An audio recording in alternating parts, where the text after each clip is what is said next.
missing you, now I'm faded. Holding you, kissing you, calling you baby. Cold by the shake, I'm trying to drink you. Feel like I'm drunk, might need a chaser. She got me nervous, I'm trying to be player. Let's leave the bar, go home and lay up. Rubbing your body, massaging your layers. Sip and get tipsy, we play a little later. I don't use a drink, but loving your flavor. Me and you make a good combination. When I hit it, look like you took a sip of the whiz. How you making them faces? Use that weight, but I'm getting impatient.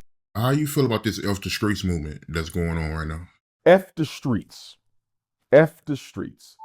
Here's what I think about the F the streets movement. First of all, I support 21 Savage in starting this movement. Somebody had to have enough courage to say that this lifestyle that we've been selling to poor black children, this lifestyle of drug dealing, going to jail, murdering other black people, is not a benefit to our community. So I support 21 Savage. Now, some people are saying he only said this because of some allegations of snitching by him or people in his camp. I don't follow that stuff, so I don't care about it. But even if it came as a result of that, it needed to be said, Art. And I think Boosie responded, and Boosie Badass said, if you're going to say F the streets, stop rapping about it in your music. I can agree with that too. If we're going to say F the streets, and we do need to say F the streets, maybe not in that language, maybe let's evolve from the streets. F the streets might have been a little bit too strong, although I don't have a problem with it. But Boosie said, if you're going to say F the streets, you got to stop rapping about the stuff you rapping about. I agree. If we turning our backs on it, let's change our music. And I'm hoping, Art, that from this movement that 21 Savage has started, that there could be a movement to reclaim hip hop for the positive in our culture. You follow what I'm saying? Let's get away from the drug dealing. Let's get away from the sexual objectification of our women. Let's get away from the glamorization of money and useless merchandise. Let's get away from the conflict, the beef, the murder. Let's get away from the mass incarceration. I'm all for it. Now, when I look at the backlash that 21 Savage and others who are supporting him are getting, Art, when I look at the backlash that 21 Savage and others are getting for supporting him, Art, it seems like they're misconstruing what the man is saying as being indicative of him turning his back on what he learned from the streets, or turning his back on those positive relationships he might have built in those streets, or turning his back on the value of the experience that he had in the street. I don't see it like that, Art. I don't see it like that.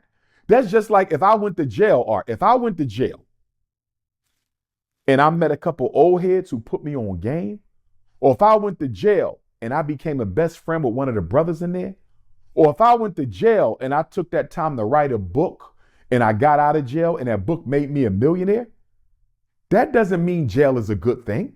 Just because I had some good experiences in jail, just because I might have learned some things in jail, just because I may have built some lifelong bonds in jail, that doesn't mean prison is a good place. You don't have to throw out the baby with the bathwater. Art, that's just like if you join the U.S. military and the U.S. military sends you to Iraq or Afghanistan or Iran to fight. And while you are over there, you learn some survival skills. While you are over there, you develop some long-lasting bonds. While you are over there, you might meet your wife. While you are over there, you learn another language. Those were good things, right? But you would still say war is not good. And I don't want nobody to go to war.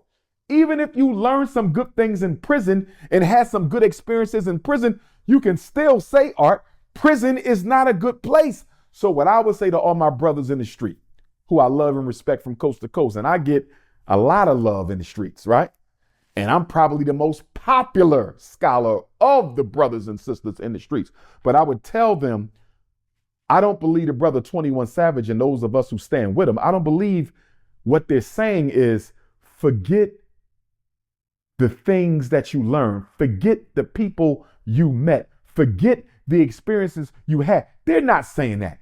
You can always get some good out of something bad, Art, but at the end of the day, being in the streets does not benefit Black America. And let us back up for a minute, Art. Do we control anything in these streets that we claim it? I mean, do we control the hospitals we go to when we get shot? Do we control the supermarkets we buy the food from? Do we control the schools that's miseducating our kids? Art, let us not forget that the white man created the ghetto, not the black man. The white man created the ghetto. When our ancestors came up north during the Great Migration, because white men had to go to prison, the government withdrew all the resources out the inner city. That's what turned it into poverty. That's why we had to sell drugs. That's why we had to hustle crack. That's why we had to steal cars. That's why we had to hustle credit cards. That's why we had to beef over territory to feed our families. The ghetto in the streets was born of desperation. It was born of trauma. It was born of panic. Black people didn't come to the inner cities in the northern states and even the southern states and say, let's create a ghetto culture. That culture was created for you. The Kerner Commission, 1967. What did the Kerner Commission say? The commission that was put together by Lyndon Baines Johnson to study the cause of the great race riots of 1967. They said, what white America doesn't understand and what black America can never forget is that white America is deeply implicated in the ghetto. This was a presidential report, Art. White America is deeply implemented in the ghetto. They said white America created the ghetto, white America maintains the ghetto, and white America condones the ghetto. And here's the last thing I'll say on that, Art. Here's the last thing I'll say on it. The reason why some of our brothers in the streets are not ready to spin the block into something more positive, Art, is because their entire identity as a man is tied into these streets. You got to realize, Art, for some of our brothers, they were given no opportunity to get out. So everything they are is tied to them streets. So in their opinion, if you say F the streets, they take it as you're saying F them. And that's not the case at all. See, remember, Art, the only system where black men have some control is the ghetto culture. The only system where black men have some power is the ghetto culture. The only system where the white man, because it's a white man system, let's be clear. The ghetto is a white man system, but Art, it's the only system where you can look like you have some power. It's the only system where you have some autonomy as long as you don't get caught or killed.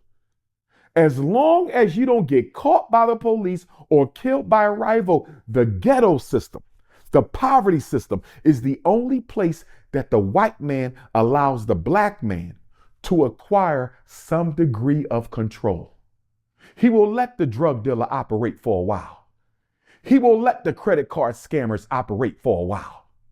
He will let the clothing designers, knockoff hustlers operate for a while.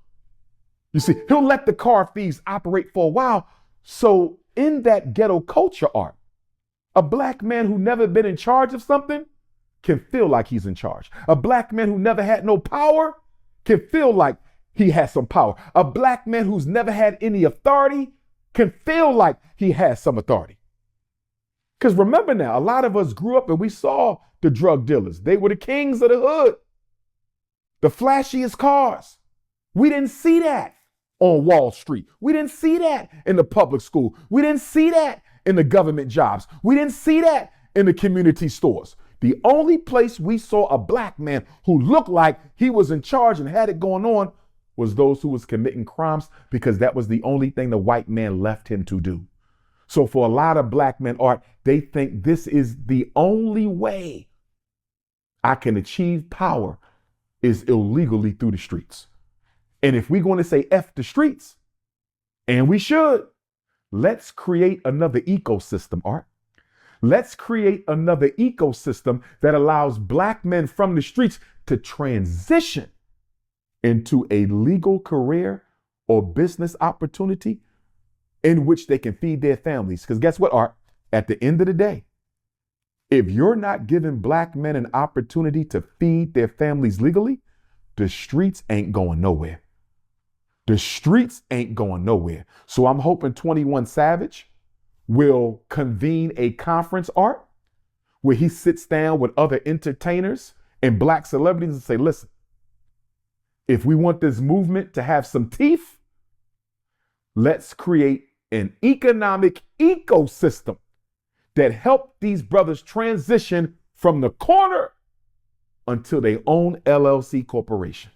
From the corner to the corporation. That's the next move for 21 Savage. And if he needs Dr. Umar to come in and motivate these brothers to move from the corner to their own LLC corporation, count me in, 21 Savage. I'll help you. Because we need this art. We don't need to see another mother crying.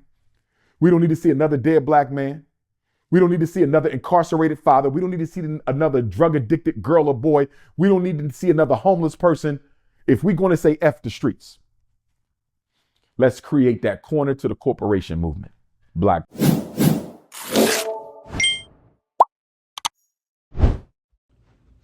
Appreciate you for clicking on the video. Before you go, make sure you like, comment, and subscribe. And I'm out.